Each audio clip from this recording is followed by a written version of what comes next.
നമസ്കാരം. ബേബീസ് ഫാമിലിയുടെ പുതിയൊരു വീഡിയോയിലേക്ക് അവർക്ക് സ്വാഗതം. നമുക്കേ ഇന്ന് രണ്ട് വാളരിപ്പയർ കിട്ടിയിട്ടുണ്ട്. ചില വീടുകളിലൊക്കെ കൃഷി ചെയ്യുന്നിടത്തേ ഇപ്പോൾ കാണുന്നുള്ളൂ. അപ്പം നമുക്കിന്ന് അതങ്ങോട്ടൊന്ന് മെഴുക്കൂട്ടി വെച്ചാലോ. നല്ല ടേസ്റ്റാണ്, വളരെ എളുപ്പത്തിലുണ്ടാക്കാവേ. ആദ്യമായിട്ട് നമ്മുടെ ചാനൽ കാണുന്നതെങ്കിൽ സബ്സ്ക്രൈബ് ചെയ്യാൻ മറക്കരുത്, ലൈക്ക് ചെയ്യണം, ഷെയർ ചെയ്യണം. അപ്പം നമുക്കിതിന് ആവശ്യമായിട്ട് വരുന്നതേ അധികം മൂക്കാത്ത വാളരിപ്പയർ വേണേ, ഇതുപോലത്തെ.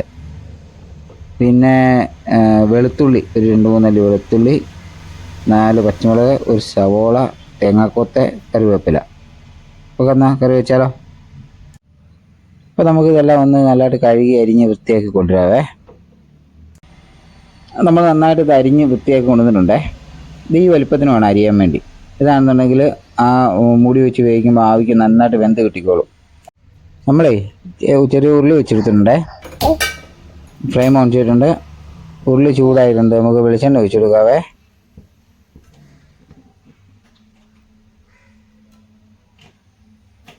വെളിച്ചെണ്ണ ചൂടായി, നമുക്ക് ഇച്ചിരി കടുക് ഇട്ട് കൊടുക്കാം. പിന്നെ നമുക്ക് ആ കൊത്തി വെച്ചിരിക്കുന്ന തേങ്ങാക്കൊത്തേ അത് ആദ്യം ഇട്ട് കൊടുക്കാം. അതൊന്ന് മൂത്ത് കൊണ്ട് വേണം ബാക്കി ഓരോന്ന് ഇട്ട് കൊടുക്കാനേ.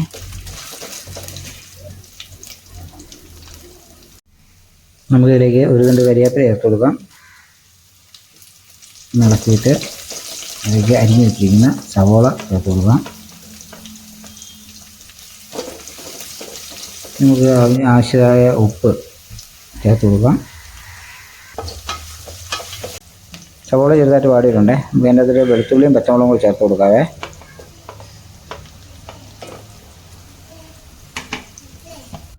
ആവശ്യത്തിന് മഞ്ഞൾപ്പൊടി. നമുക്ക് നന്നായിട്ട് മിക്സ് ചെയ്യാം. നമുക്ക് അരിഞ്ഞു വെച്ചിരിക്കുന്ന വാളരിപ്പയർ ഇട്ട് കൊടുക്കാം. നമുക്ക് നന്നായിട്ട് മിക്സ് ചെയ്യണേ. എല്ലാ പയറിലും ആ മസാലയൊക്കെ ഒന്ന് പിടിക്കത്തക്ക രീതിയിൽ നന്നായിട്ട് മിക്സ് ചെയ്യാം. അപ്പം നമ്മൾ നന്നായിട്ട് ഇളക്കിയിട്ടുണ്ടേ. ഒരു 10 മിനിറ്റും ഒന്ന് അടച്ചു വെച്ച് വേവിക്കാവേ. ആവിയോട് നന്നായിട്ടൊന്ന് വേവട്ടെ. ഒന്ന് തുറന്ന് നോക്കിയാലോ. അടിപൊളിയായിട്ട് ആവി കയറിയിട്ടുണ്ടേ. നമുക്ക് ഒന്ന് ഇളക്കി കൊടുക്കാവേ. നമുക്ക് ഇതിൻ്റെ അകത്ത് ഇച്ചിരി പച്ചക്കറിവേപ്പില ഇട്ട് കൊടുക്കണം. പച്ചക്കറിവേപ്പില ഇട്ട് കൊടുത്തു കഴിഞ്ഞാൽ നല്ല ഫ്ലേവറായിരിക്കും, നല്ല ടേസ്റ്റ് കിട്ടും കറിക്ക്.